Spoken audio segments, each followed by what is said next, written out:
Happy New Year, everybody. It's a brand new year to do a whole bunch of things that you perhaps have always wanted to do, or you could just wrap up in a blanket because it's disastrously cold outside. That's what I'm doing right now. Anyway, last year I started a new tradition. I wanted to talk about films that I thought perhaps passed under people's radars, or films that I liked more than critics or people. And this year we're going to do that again, starting with a whole bunch of films that I found very underrated. These are going to be films that I thought were at least fine to really good that critics or audiences didn't really appreciate. And then after I get through all these, we'll talk about films that I thought were overlooked in 2017. So starting off the underrated list is Roman J. Israel Esquire. I saw this film in a gigantic blitz of holiday movies, and it was one of those that I just didn't get around to reviewing, but I thought Denzel was terrific in this movie. It got a lot of bad press out of TIFF, and they went into the editing room and made a whole new cut of the film. And that's the cut that we saw in theaters if you didn't see it at TIFF. And so it's a little tough to understand where critics fall on this one because the initial reviews that went on Rotten Tomatoes were for that TIFF screening, but the film was quickly re-edited. And so I thought this film was mostly pretty good. The first half I really enjoyed. The last half loses its way a little bit after Roman makes this decision and then he goes on this vacation. But Denzel made this movie incredibly watchable. The Meyerowitz Stories was written and directed by Noah Baumbach and starred Dustin Hoffman and Adam Sandler and Ben Stiller and Emma Thompson and a lot of really talented people, and critics really seem to like it, and people seem to like it too, but it is getting absolutely no Oscar buzz. And I think it should for writing in particular. And I hope that it could get a nom, but it probably won't. I found this film really realistic and extremely entertaining, and it was one of my favorite written films of the year. That could be because it was on Netflix that it's not getting a lot of buzz, and the Oscars, they're still kind of butting heads with the whole streaming thing. We'll see how that works out in the future. Going in Style was by no means a great film, but I liked it considerably more than critics did, and a lot of that has to do with the fact that it's Morgan Freeman, Michael Caine, and Alan Arkin in the same movie, acting like old curmudgeons. And that's just very entertaining. Guy Ritchie's King Arthur was absolutely blasted by critics. For a while this year, it was referred to as the bomb of the year. Everyone wanted to trash on it, at least critics did. Audiences, however, and myself, I think for the most part found the film fine. I thought the film was actually pretty entertaining, and a lot of that had to do with Charlie Hunnam, who I really liked as this character. Guy Ritchie had a lot of good action sequences too. The film has a lot of narrative and structure problems though, and I didn't shy away from talking about that in my review, but I missed the film because I was shooting my short film when it came out and I saw it late. So I went in thinking this is going to be a disaster, horrible movie. And I was like, this is fine. What's the big deal? Why is everyone so angry about King Arthur? It didn't make sense to me. Alien Covenant got quite a bit of hate and quite a bit of love, but it has been very divisive for fans. Overall, I think most fans were disappointed with the movie, and if you were to ask me if I was disappointed by Alien Covenant, the answer would be yes, I was. I really loved Prometheus, and I obviously think Alien and Aliens are terrific films. So when it came to Alien Covenant, the fact that I walked out thinking, that was pretty good. That was fine, it was good. That was disappointing to me. But the venomous hate that it's gotten, I don't think is entirely deserved. I think the film has a lot of really interesting and compelling storylines, and just Michael Fassbender alone and his work with David and Walter make this film worth seeing. A Cure for Wellness was directed by Gore Verbinski, and I found this film extremely challenging in a very good way. It was insane and so weird, and I really enjoyed it. It was beautifully shot as well, and Dane DeHaan gave one of his best performances. However, it is one of those movies when you leave it, you're like, okay, that was either incredibly pretentious or awful or both. And I loved it for both of those reasons. I really enjoyed watching this movie. Ghost in the Shell was very polarizing for fans and polarizing for critics. This film wasn't hated like, say, Dragon Ball Evolution or The Last Airbender, but it did get mostly negative reviews, and some people have called it trash. Some people think it's really underrated, including myself. I thought this was a visually stunning movie that, yes, borrows quite a bit from other science fiction. Just like a lot of other science fiction borrowed from Mamoru Oshii's original Ghost in the Shell. So to adapt it as faithfully as they did I was really happy. I thought it was a beautifully directed movie with amazing action sequences and good performances and a great score as well. I'm not exactly sure what critics expected going into the Lego Ninjago movie because obviously it's not as popular of a franchise as, say, Batman is. The Lego movie was much better and much more subversive. But a lot of people seem to focus on this film as being that first just franchise comedy movie for kids. But I thought the humor was actually pretty satirical and most of the time really well done. The animation was also beautiful. It's definitely the worst of the three, without a doubt. But I don't think it's as bad as critics said. Sleepless, starring Jamie Foxx, was a movie last January that I didn't love. I wouldn't even say it's great. But I did find the movie fairly watchable and actually quite entertaining as an action film, especially when you pile it around a bunch of trash.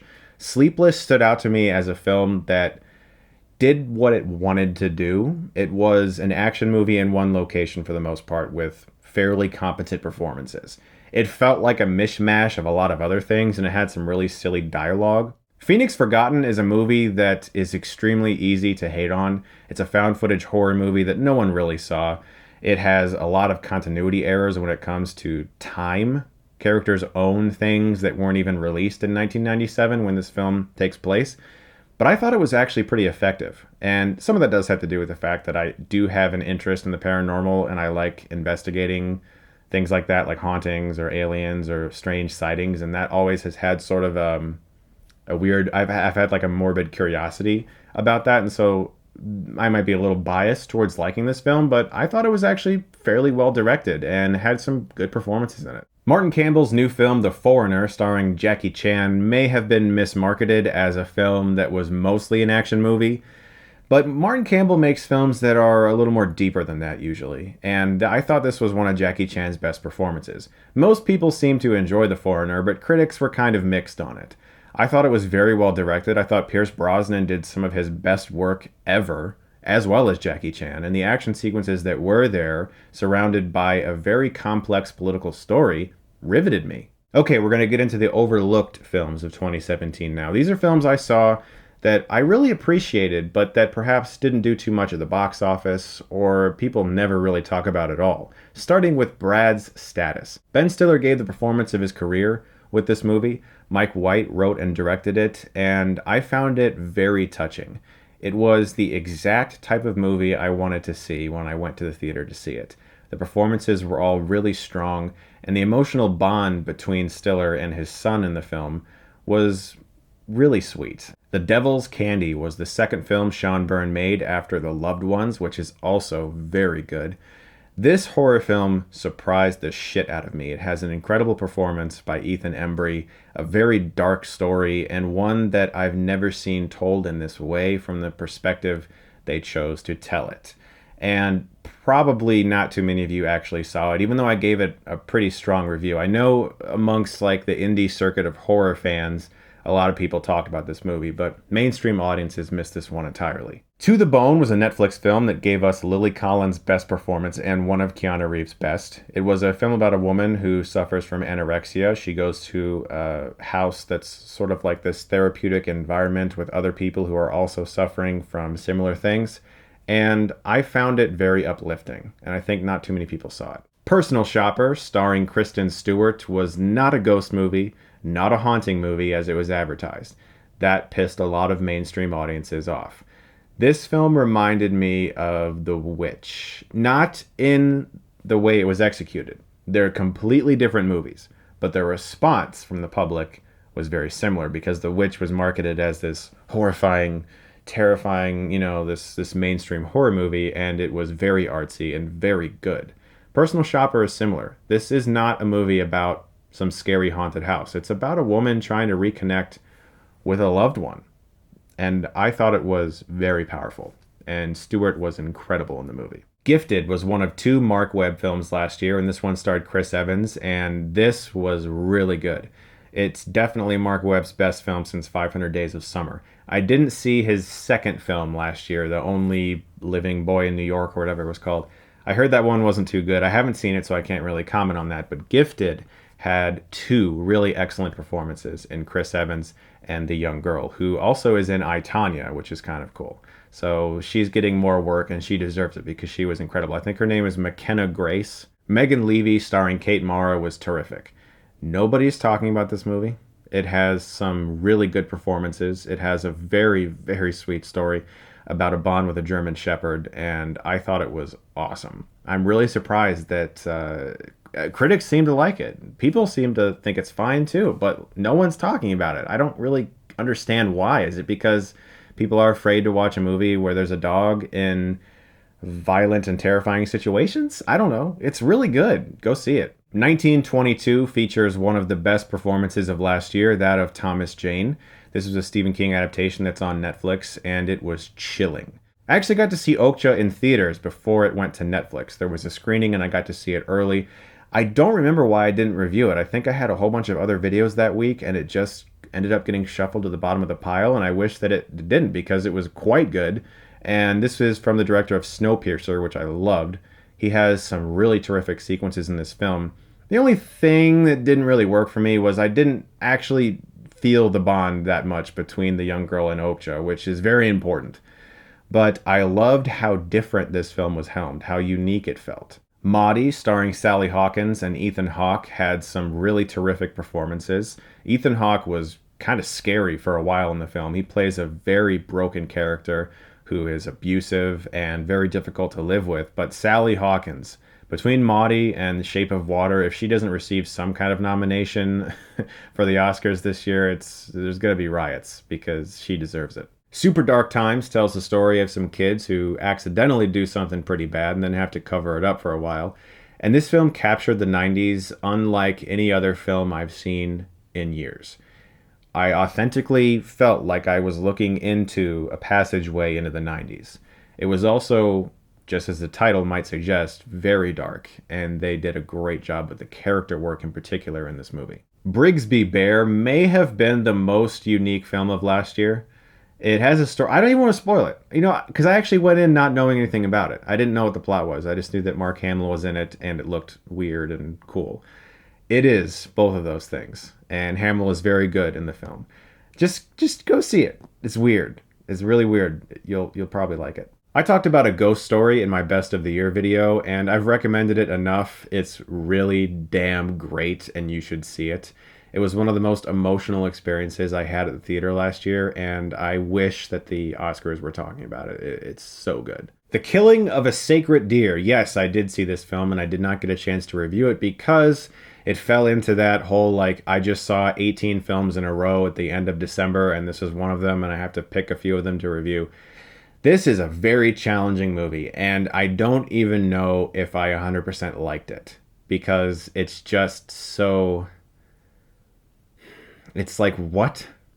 I left the theater actually saying, what the hell?